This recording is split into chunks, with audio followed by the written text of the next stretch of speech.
horrific incident, not a mishap, a horrific event, which WHO deplores the attack on displaced people who were sheltering in tents in Rafah. The numbers I have so far from the Ministry of Health reportedly killed 35 people, including women and children. The injured were treated by a WHO-supported trauma stabilization point, as well as in the 5 field hospitals that are being run by UK Med and IMC field hospitals, but it absolutely overwhelmed them. And you're quite right that many of the people would have suffered from terrible, terrible burns, and that requires intensive care, that requires electricity, that requires high-level medical services.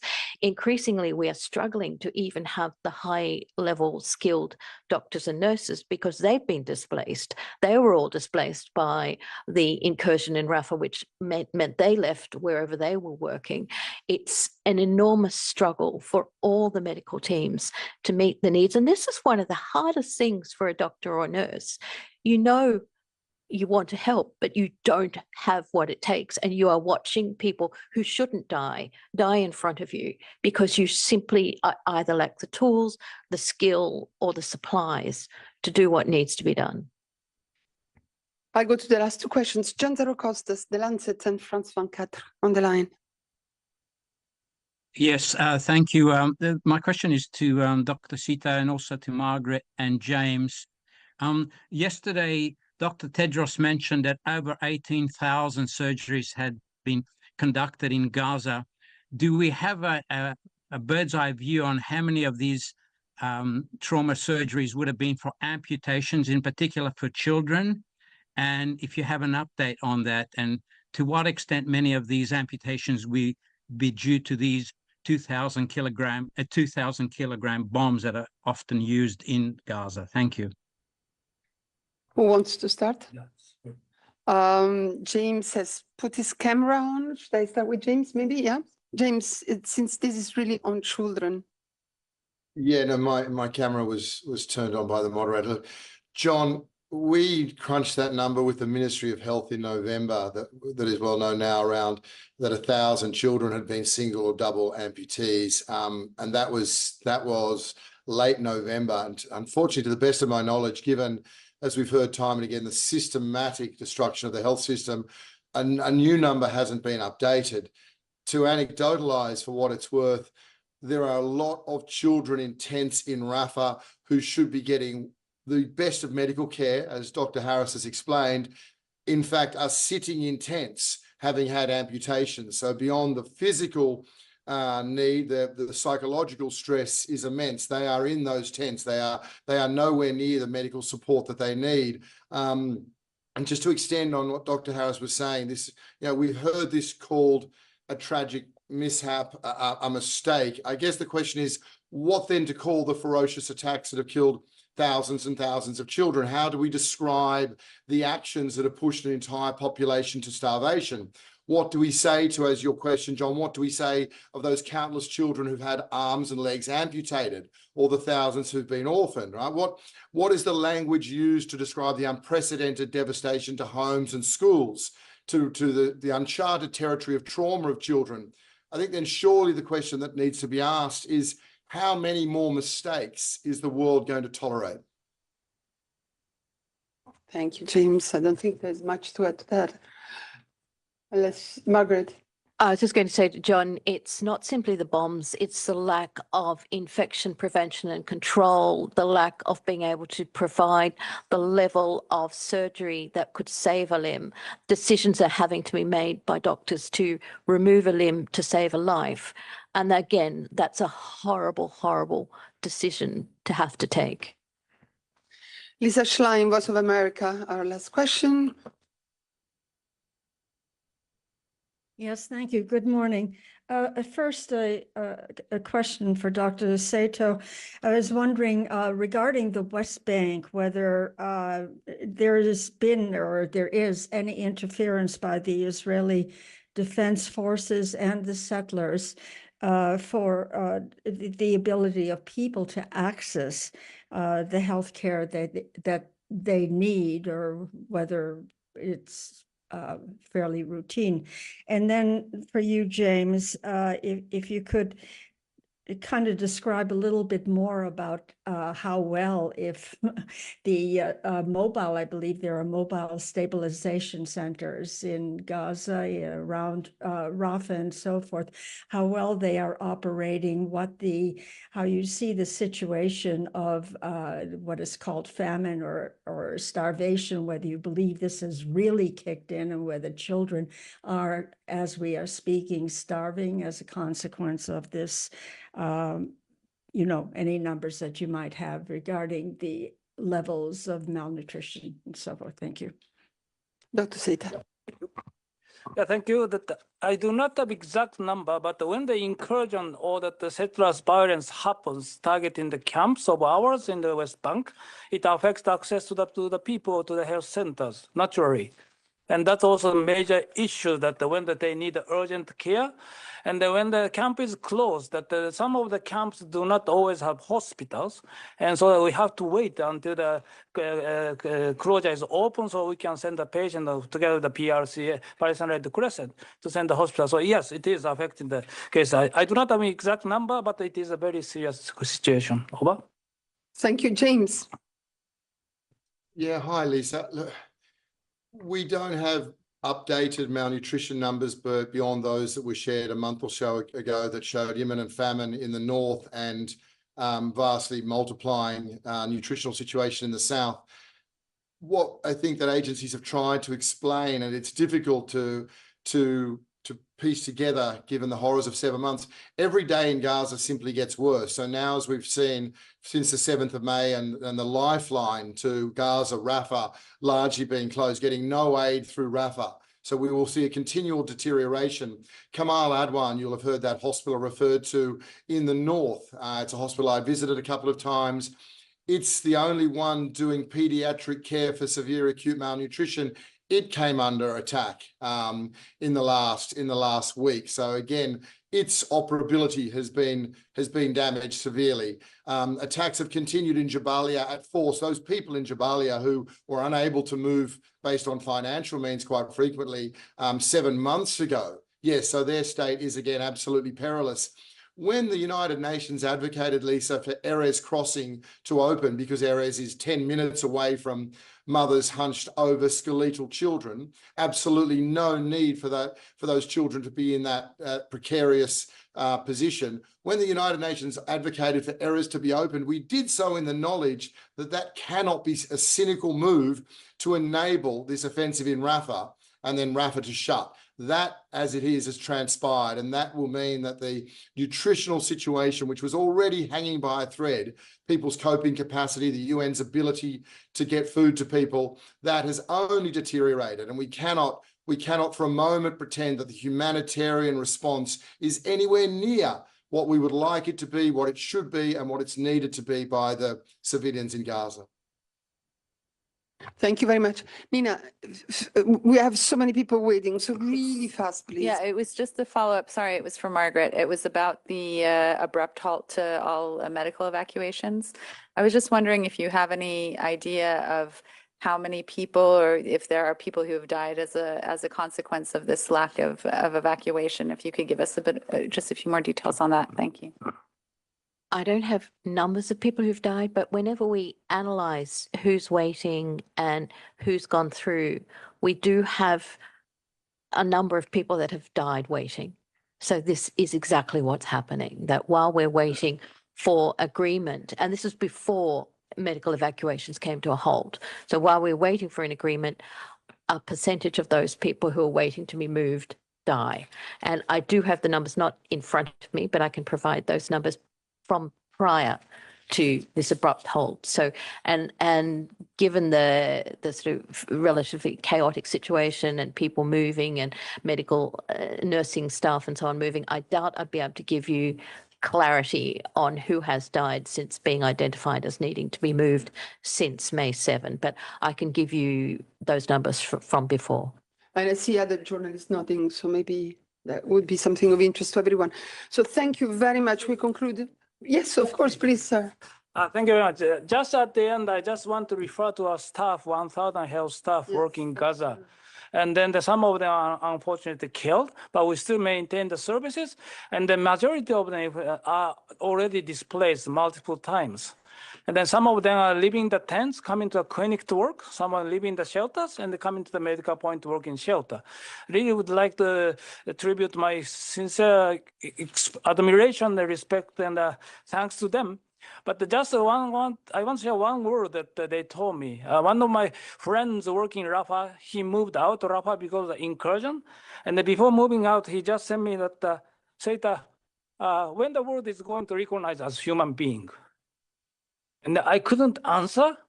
And I really couldn't answer. But my job is to make sure that he's not right. At the end of the day, I think it's the biggest challenge for us to prove that we are taking care of them as a human being. And that's the biggest challenge to all of us. Thank you very much. Absolutely. Thank you so much, Dr. Seita, and good luck for the work, which is extremely important and difficult. Thank you. And thank you, Margaret. I have the feeling you'll come back later on, but thank you. Arigato. Arigato gozaimasu. Okay, so now the second question to treat, the second topic we have on our agenda is also high on the news, and it follows the horrific landslides in Papua New Guinea that has been happening during the weekend.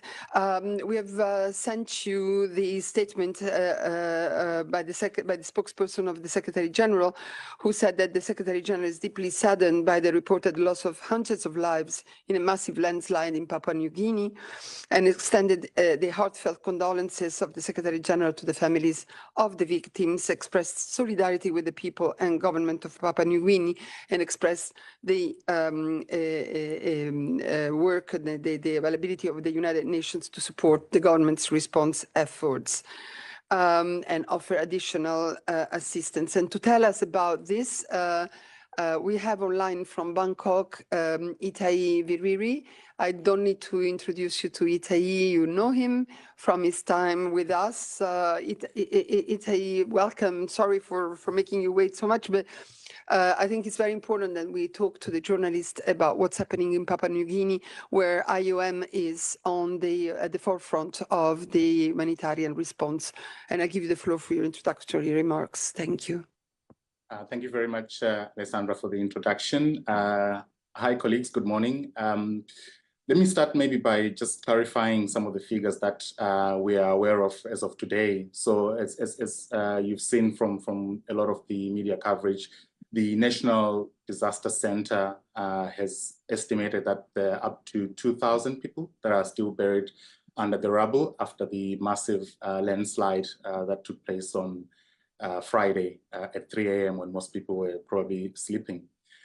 The other confirmation that we got this morning from the provincial authorities is that collectively, the number of people that have been affected by this disaster are around 7,840, which is made up of 1,427 households. So this includes those presumed buried under the rubble, but also the 6 bodies that have been recovered so far. One aspect that we should certainly emphasize is that quite a lot of the people who have been affected by this landslide had actually moved to this area after escaping tribal conflict in other parts of the province of Enga. So these are people who are already displaced who are now having to move to other locations. The response is certainly underway with United Nations, mostly IOM, UNICEF, UNDP, UNFPA, and UN Women, providing support to the government, along with other international agencies. And what is needed now, obviously, is access to clean water. Quite a lot of the water that normally the community would access is already under rubble. So providing that along with food, of course, clothing, shelter items, kitchen utensils, anything that will try and alleviate the hardship that the people are facing right now.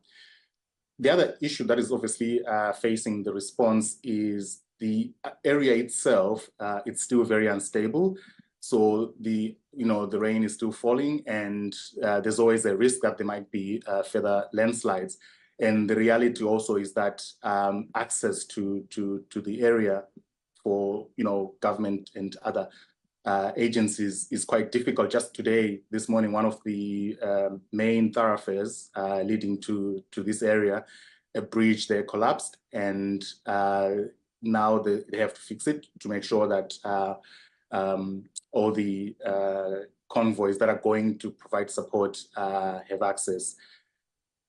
The other issue, of course, is the government itself, through the National Disaster Center, has asked for international support to ensure that resources are mobilized very quickly to ensure all the people who need help get it as soon as possible.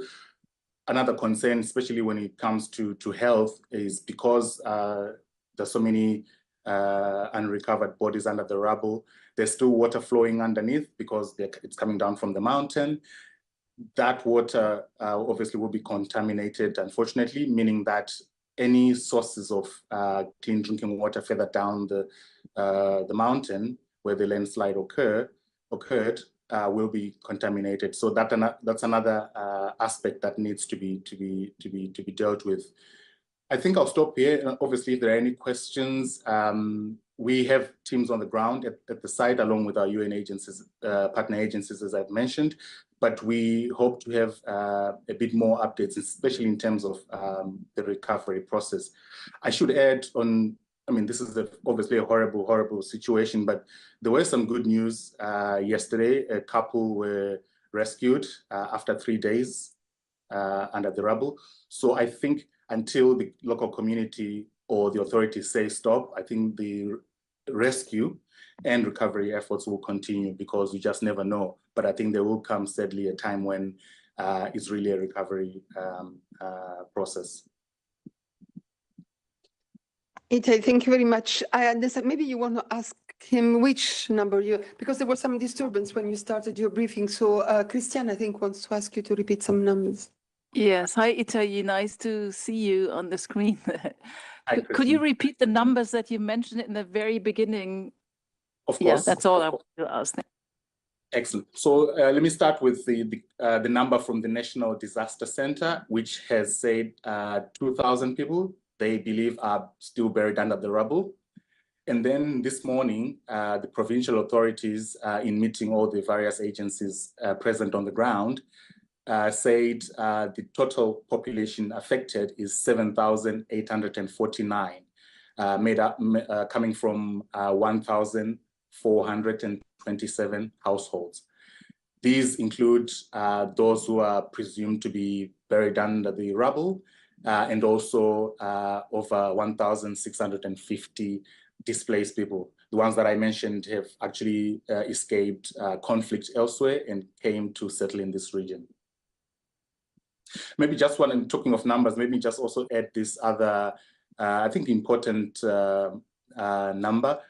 The population of Papua New Guinea is 42% under the age of 16. So the expectation is that quite a lot of children would have been affected by this.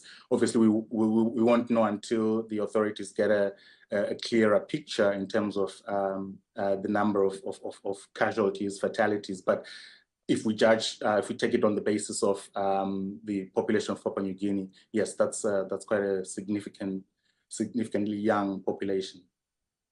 Christian? Sorry, just a clarification. 7,849 affected means what exactly? It's not people presumed under the rubble, no? No.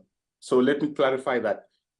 7,849 is the number of all the people that have been affected. So this includes the 2,000 that the National Disaster Center has said are buried under the rubble. This also includes obviously the recovered bodies and over 1,600 displaced people. So only the government or the authorities are saying 2,000 are buried under the rubble. And of those 2,000, six remains have been recovered. And we have, as part of that population, 1,650 already previously displaced. Thank you. Emma Farge, Reuters. I was wondering if you could just give us an idea of whether you have all of the equipment and personnel really required to respond to a disaster on this scale. Is there enough on the ground in this remote location? And could you elaborate a bit more on the bridge collapse? How is that affecting the rescue and the recovery efforts? Are there other routes in? Thank you. Thank you. So right now, the attempts from the authorities, especially the government and the defense forces, is to bring in the heavy equipment that can help with getting some of the rubble to reach the bodies underneath. So that's ongoing. But of course, as I mentioned, the access to the site is very, very difficult.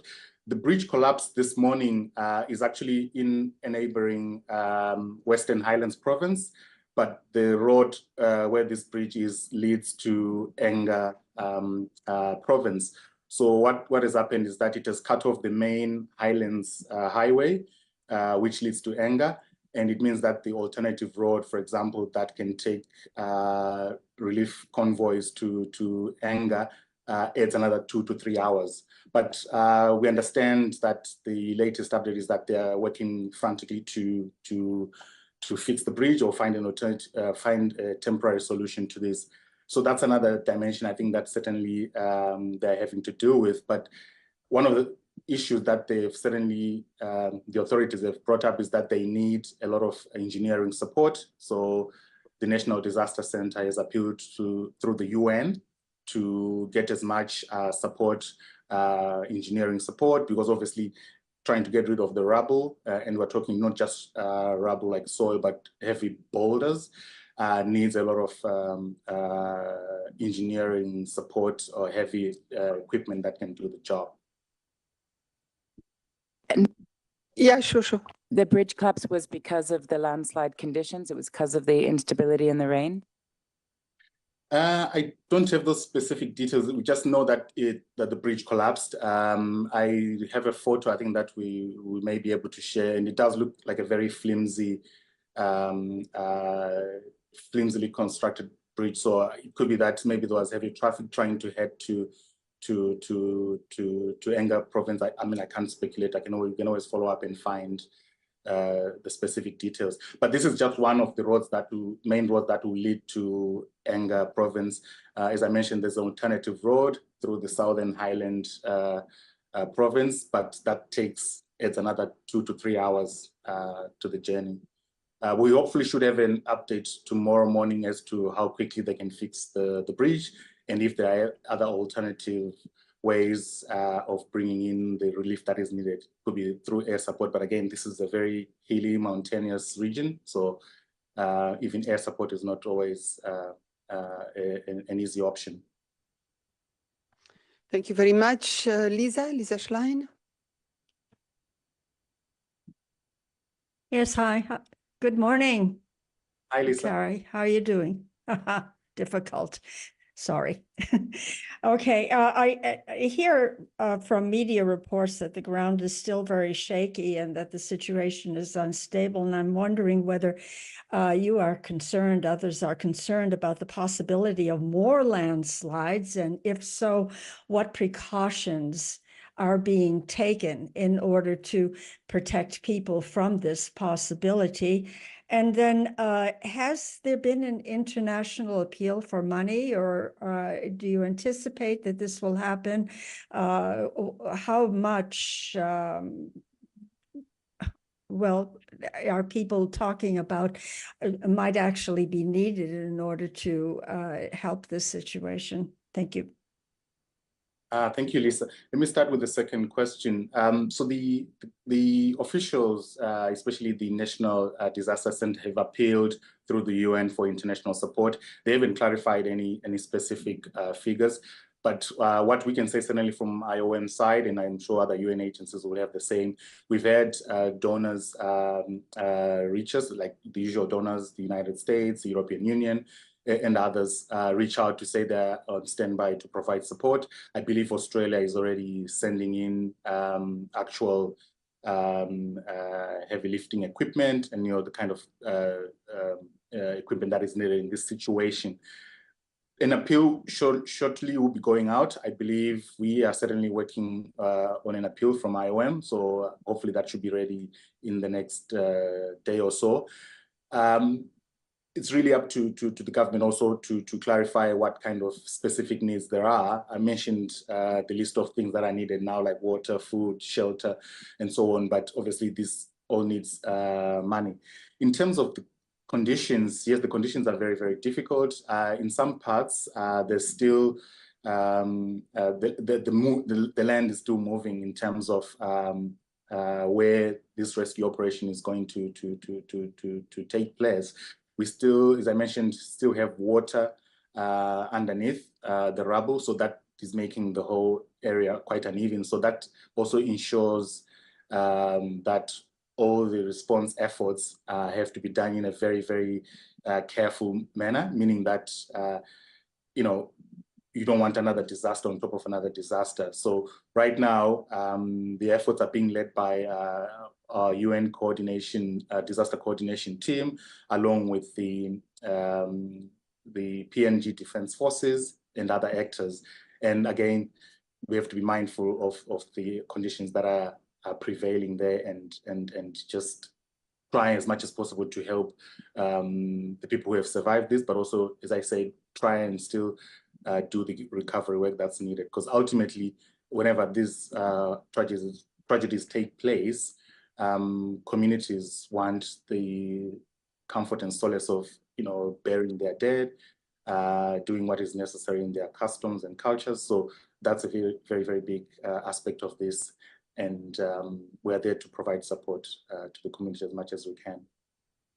Itai, sorry, I think Lisa had also asked about prevention. I don't know if you can say a word about that. Sorry, I missed that, Alessandra. Yeah, if she asked about if this is happening, we are providing, foreseeing that it happens again, what's been done to prevent or to prepare? Well, I can't speculate, but this landslide that happened on Friday had not happened before in this area. So it's hard to say if it will happen again, but with the continued heavy rains and in the vicinity, obviously everything the soil is unsteady and all the rubble is still some movement. I mean, we've seen some of the videos of even water coming out in some of the rubble, so that makes it even more uneven. So yes, unfortunately, we have to consider that it might happen again.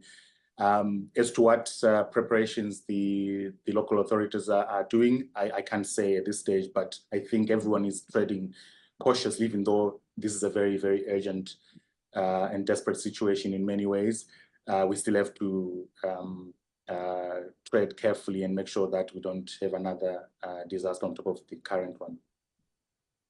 Thank you very much, Itai. Don't see other questions for you, but keep us. Oh, sorry, I didn't see your hands. Sorry, Jimmy Keaton, you remember him from Associated Press. Hi, nice to see you again. Could you just tell us what's being done to evacuate people to get them to safety? Thanks, Jamie. So, I mean, this morning at the briefing with the provincial authorities, it came up that in case there was any further threat of a landslide, people will have to be moved again. I don't have specific figures. I know some media had came out with some figures of just around 8,000, but I cannot verify that. All we know is that they are ready and preparing to move a lot of the affected population to neighboring provinces. We have daily morning and evening meetings with the authorities, so hopefully we'll get a clearer picture maybe in the meeting tomorrow morning, and we'll certainly provide an update. But for now, I think everyone is operating on the premise that anything can happen. This is quite a very difficult terrain, and the fact that this has happened, having not happened before, means that it can happen again in the same locality. I'm sure you've all seen the visuals from above, looking at how the area is how the mountain slopes and how vast also the area is. So I think caution is certainly key here, but at the same time, there's that urgency. Indeed, impressive images. Okay, so I don't think I've missed any other hands up. Thank you very much, Itai, and please keep us informed also on the question of the funds. I think it's of interest to everyone here. Thank you and good luck with your important work. Let me go now to our last topic of the day, then we will have some announcements. David is waiting, but let me go now to Tommaso Dalla Longa for IFRC. Tommaso, can you introduce us, your colleagues? Thank you. Thank you, Alessandra. Hi, everyone. So we are, as you know, we are here today to launch a report called Climate Change and the Escalation of Global Extreme Heat. This report highlights the role climate change played in increasing the number of extreme heat days around the world over the last 12 months. And today we have with us Dr. Friederike Freddy Otto from World Weather Attribution and Imperial College in London, who is one of the co-authors of the report and will brief us about it. And also online there is our colleague Maya Wahlberg, another co-author of the report from the Red Cross Crescent Climate Center, ready to answer to questions, particularly on the work done by our teams and on the upcoming Heat Action Day next Sunday. Thank you. Thank you very much, Dr. Otto. And you are you're coming to us from London, I understand. Yes, thank you. Go ahead. Yeah, thank you very much. So we are now going to a very silent but increasingly common killer that was particularly disastrous last year, heat. So this May that we are just sitting through is hotter than every May, any May you've ever experienced before. And that was true for the last 12 months. Temperatures right now are around 50 degrees in India and Pakistan. Every heat wave that's happening today is hotter and lasts longer than it would have without human-induced climate change. That is, without the burning of coal, oil, and gas. And we also see many more heat waves than we would have otherwise. And the report that we've put together and that you have in front of you today spells out what that means and why it matters. Of course, what temperatures constitute extreme heat differs depending on where you live. A heat wave in London is different than a heat wave in Delhi, but no place on Earth is spared from more extreme heat. The average inhabitant of our planet experienced 26 more days over the last 12 months that were extremely hot than it would it have not been for climate change. But of course, we are not average people.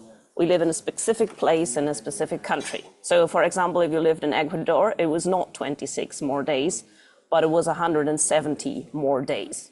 In other words, in the last 12 months, the people in Ecuador experienced 180 days of extreme heat.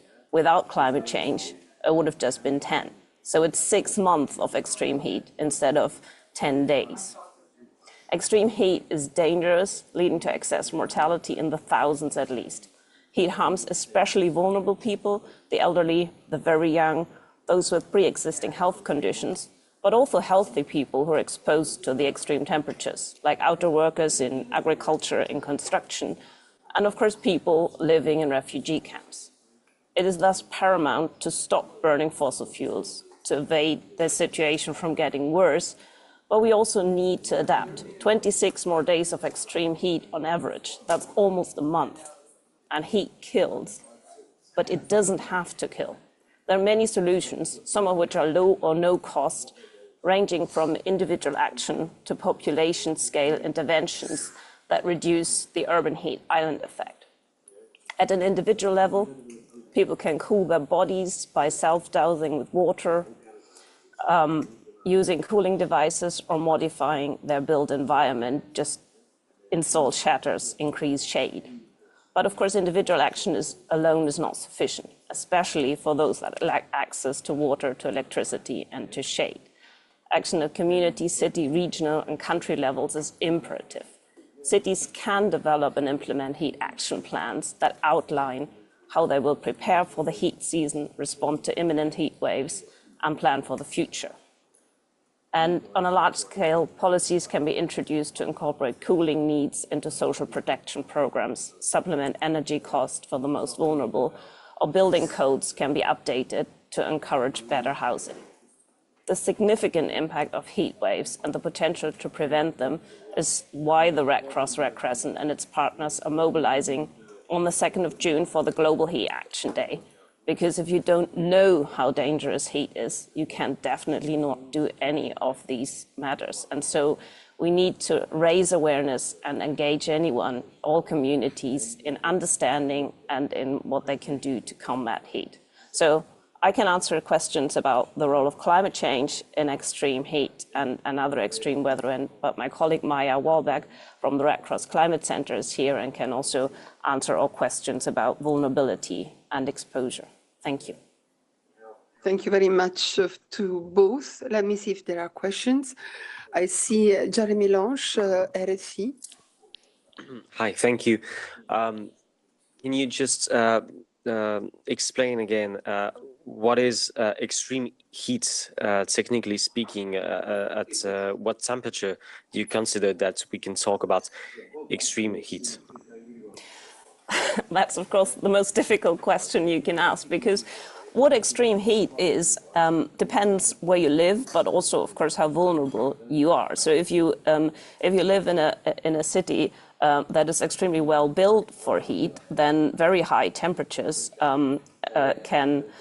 can be no problem. But if you are living in a refugee camp with no shade, much lower temperatures can consider very extreme heat. So in this report, we have defined extreme heat just based on each place on Earth, the 10% average highest temperatures that occur in that region. But with our team World Weather Attribution, we have done a huge amount of studies on individual heat waves, and there we characterize the heat depending on the impacts. So we did a study on the extreme heat in Palestine, Israel, Jordan, and Syria, where it was very hot for just 3 days. So that was what we looked at as extreme heat. So it, as a meteorological, extreme just means rare. So you usually look at the sort of 10 hottest percentage or 5th hottest percentile, which is what we have done for simplicity in this report. But how much that matters hugely depends on vulnerability. You have a follow-up? Yeah, but I was meaning you do have a biological limit that you're not supposed to go over. Like the body shouldn't be at that temperature. I don't know if it's 40 something degrees more than a couple of hours, couple of days. Can't you just, don't you have that in the report, that particularly biological limit? We don't have the biological limit in the report. So the biological limit is based not just on temperature, but also on humidity.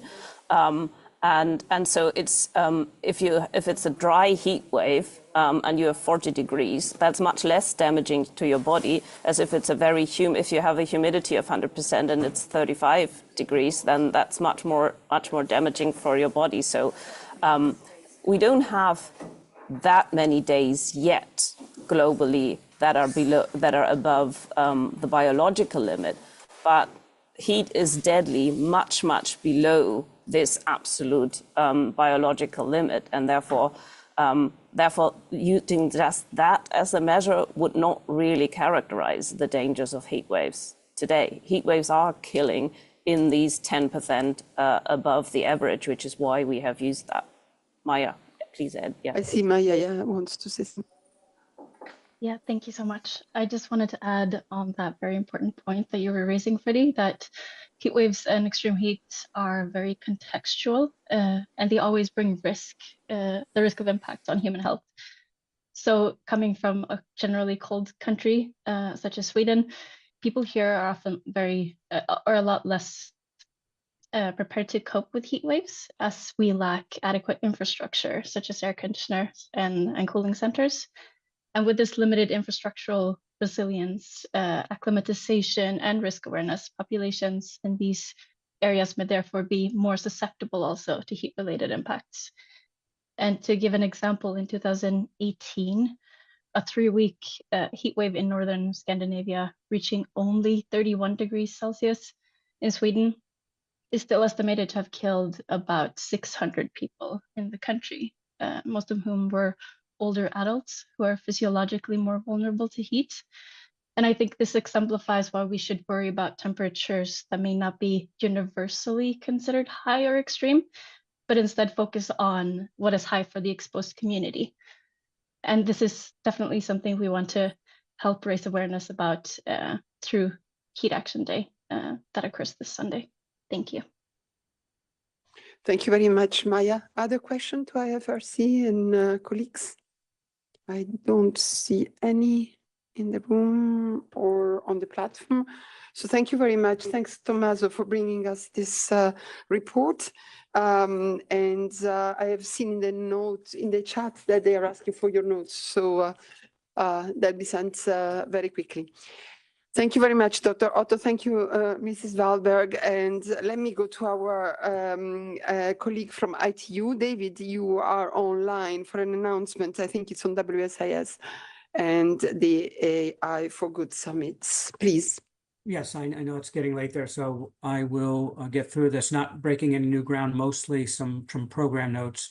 WSIS, the WSIS Plus 20 Forum high-level event continues at CICG today and tomorrow, and then moves to ITU headquarters for Thursday and Friday. AI Governance Day, which we've talked to you about and was the feature for those who want to learn more of the 17 May regular briefing with our colleague Fred Werner. That opens tomorrow with the session, the public session in the afternoon, hosting discussions on how to move from principle to implementation on AI governance. That's available to be both physically and remote. And then the AI for Good Global Summit continues on Thursday and Friday with both physical and remote coverage participation available to you. Friday in particular, I'll just flag that at 1 o'clock at CICG will be the press conference for which we've issued a media advisory on brain-machine interfaces. So showcasing that technology, as was done last year with the humanoid robots, this year on brain-machine interface technology powered by artificial intelligence. And again, just more on a background note, we have asked reporters, if you can, please RSVP, particularly for the press conference, so we know to expect you either remotely or physically. That'll just help us accommodate for those events. Registration again is open, and we would impress upon you, if you're able, to get over to CCV across from CICG to pick up your secondary badge at an off-peak hour. So maybe sometime today. I know it's busy there for other things, but if you are able, we're in the area to do that, not in the early mornings when we expect the lines to be the biggest. Thank you very much. Thank you very much, David. Is there any? Yes, Jamie. Hi, David. Nice to see you. I'm sure you're very busy at the moment. I just had a question about your press release last night having to do with this partner to connect topping $50 billion US. That sounds like a lot of money. And I'm just wondering, is that money going through ITU? Is it just money that you have rallied together? I mean, that's, you know, is this just private sector and you guys are kind of putting an umbrella over it? I mean, how much of that is actually going through ITU? It's not. Yeah, thank you, Jamie. The money is mobilized from Partner to Connect, which is a global platform to expand digital connectivity. Those commitments are brought into the Partner to Connect system or pledging platform, which is what the announcement is about. Money doesn't come through necessarily into ITU. It's their industry commitments, their government commitments, there could be civil society commitments. Once they're in the system, this provides visibility over those amounts and allows others to know what's being committed in the system, allows those to be leveraged to see where entities are putting their investments, and also allows for those that might need those investments for those to be able to be seen. So it does raise visibility. Currently, as you mentioned, and at the very end of that release, there's a link on the pledging platform, you'll notice that it's just over 50 billion, 50.96 billion in commitments that have been committed to the partner to to the partner to connect pledging platform. That's over 900 pledges received from 400 entities and about 140 or so countries. And I would just also say that there is an overall goal of having 100 billion pledged to the Partner to Connect pledging platform by 2026. So part of the announcement yesterday was that there was just topping the 50 billion point, which is the halfway mark towards that 100 billion. Is it okay, Jimmy? Yeah, okay. Is there any other question to ITU?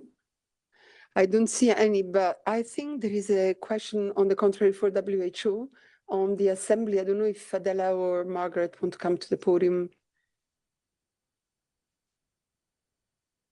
And Margaret, maybe if you can also come to the podium, because Lisa had put a question in the chat, but I'll ask it afterwards just for your answer. But Adela, please come, and I'll ask Ben to ask his question.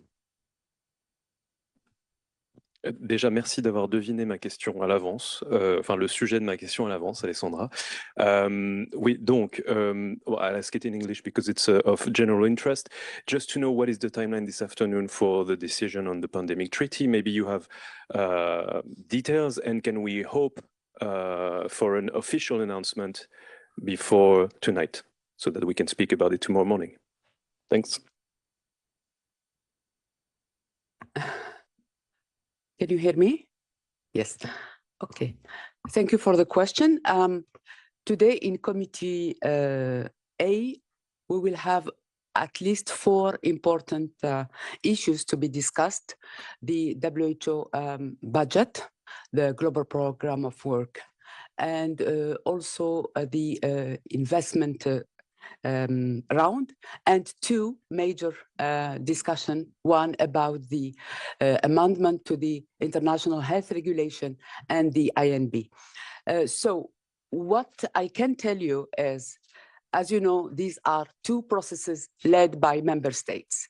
So it's up to them to decide what to do with the 2 reports that are already on the website, one about the AHR and the other one on the INB, in 6 languages that you can read.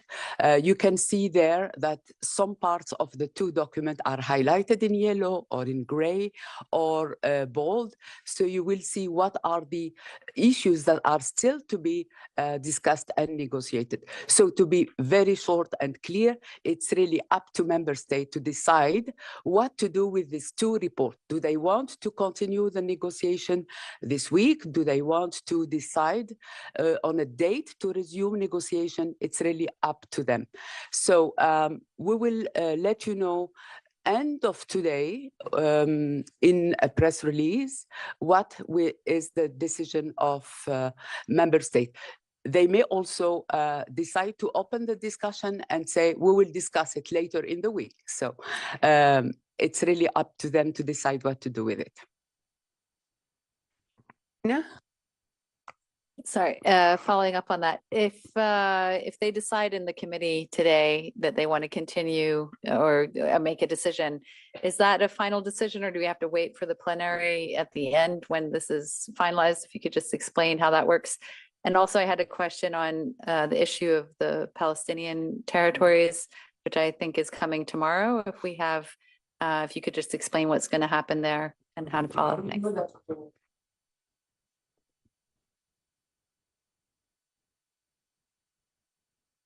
Okay. So you know that for INB, they haven't reached a consensus. They don't have a final report to submit to the World Health Assembly. So we have the report, what is called the report by the Director General to member states. So with still a lot of issues to be discussed, to be negotiated. So the report we have is the report by the DG explaining what is the progress made since the beginning of discussion on the INB, and 9 meetings took place since then to discuss this report. So it's not a final text, it's the report by the Director General to member states. So as I said, I don't know what will happen this week, what member states will decide to do with this report. It's really up to them to decide the step forward to take this discussion forward. Yeah, I know there's no deal. I was asking if they decide that they want to continue discussions or if they want to cut off this. I mean, if they decide in the committee, I know that often the discussions, things are happen in the committee and then they have to be approved in plenary. I'm just wondering if we have to wait for a final decision until the end of the week, or if we can just assume that the whatever is decided in the committee is the final decision on which way they're going. Usually what is decided in committee A or B should go to the plenary. We have 3 days, 3 moments in a day until Saturday where the plenary meets, 9, 12:30, 6 p.m. So there are 3 moments in the day where the plenary resumes. So anything that is decided in 1 or 2 of the committees, or committee A or B, should go to the plenary. And on Gaza? Can you just repeat the question? Sorry. What are Nina? you expecting to happen and when, and how also are there resolutions around this? If you could just explain what's going to happen on the Palestinian issue.